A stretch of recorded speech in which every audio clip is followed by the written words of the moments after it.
Shalom Bapak Ibu dan Saudara yang dikasihi dan diberkati oleh Tuhan. Firman Tuhan yang menyapa kita pada pagi hari ini, yang menjadi khotbah bagi kita, tertulis dalam Maliaki pasal 1 ayat 1 sampai dengan ayat 6. Sebelum kita mendengarkan firman Tuhan, mari kita berdoa. Sabdamu adalah terang dan pelita hidup kami, maka bimbinglah kami dengan Roh Kudus-Mu Tuhan, ketika kami hendak membaca dari Alkitab, merenungkan dan mendengarkan firman. Hamba-Mu yang Tuhan tempatkan di sini, layakkan dan perkenankanlah, supaya hamba bukan saja sebagai seorang pemberita, namun juga pelaku teladan firman. Karena dari semuanya itu, apa yang disampaikan oleh hamba-Mu tidak akan menyesatkan umat-Mu yang mendengarkannya. Berfirmanlah Tuhan, kami sedia untuk mendengarkan firman-Mu. Di dalam nama Tuhan Yesus Kristus kami berdoa. Amin. Maliaki pasal 1 ayat 1 sampai 6. Demikian bunyinya. Ucapan ilahi. Firman Tuhan kepada Israel dengan perantaraan Maliaki. Aku mengasihi kamu, firman Tuhan. Tetapi kamu berkata, dengan cara bagaimanakah engkau mengasihi kami? Bukankah Esau itu kakak Yakub? Demikianlah firman Tuhan. Namun aku mengasihi Yakub, tetapi membenci Esau. Sebab itu aku membuat pegunungannya menjadi sunyi sepi, dan tanah pusakanya kujadikan padang gurun. Apabila Edom berkata, kami telah hancur, tetapi kami akan membangun kembali reruntuhan itu, maka beginilah firman Tuhan semesta alam.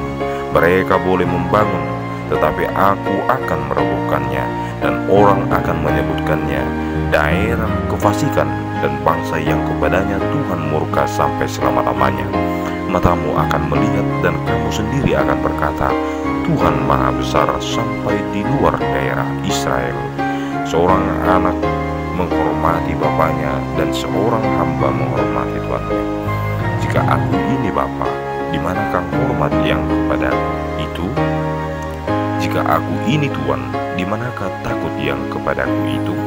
Firman Tuhan semesta alam kepada kamu, hai para imam yang menghina namaku, tetapi kamu berkata, dengan cara bagaimanakah kami menghina namamu? Demikian firman Tuhan. Shalom Bapak Ibu dan Saudara yang dikasihi dan yang diberkati oleh Tuhan. Saya teringat saat usia masih anak-anak, kurang lebih 7 tahun. Pada saat itu saya masuk sekolah minggu, dan lagu favorit saya seperti ini. Tuhan cinta semua bangsa di dunia, kuning, putih, dan hitam, semua dicinta Tuhan. Tuhan cinta semua bangsa di dunia. Jemaat Tuhan, ketika saya menyanyikan lagu itu, rasanya sungguh menyenangkan. Nah, sekedar mengingatkan bahwasanya lagu itu sangat besar maknanya. Jemaat Tuhan, dalam lagu itu terkandung makna bangsa, tidak pandang bulu atau membeda-bedakan. Jemaat Tuhan yang diberkati, Maliaki berbicara kepada umat yang sedang kehilangan kepekaan rohani. Mereka menjalankan ibadah, tetapi hati mereka menjauh. Lewat nabinya, Tuhan mengingatkan kasih setianya yang tidak pernah berubah, kasih yang telah nyata sejak pemilihan Yakub. Namun umat merespons dengan mempertanyakan kasih itu dan merendahkan nama Tuhan. Maliaki mengingatkan bahwa kasih Allah mendahului dan melampaui perasaan kita.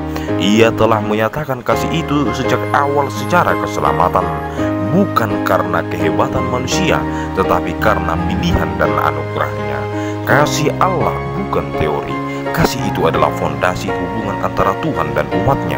Namun pada ayat yang kena menegur kita, jika aku ini Bapa, di manakah hormat itu bagiku? Jika aku ini Tuhan, di manakah takut itu kepadaku? Nah, jemaat Tuhan yang dikasihi dan diberkati oleh Tuhan, apa yang boleh kita petik dari nats ini? Yang pertama, kasih Allah menuntun kita kepada respons hormat dan ketaatan. Yang kedua, bukan sikap meremehkan ibadah, pelayanan atau firman-Nya. Yang ketiga, Allah mengasihi tetapi juga layak dihormati. Yang keempat, sebisa mungkin jadilah sosok yang memperkecil masalah, bukan menjadi pembuat kerusakan atau bahkan pertengkaran. Selamat menjalani hidup jemaat Tuhan, kiranya kita selalu dimampukan oleh Tuhan untuk melakukan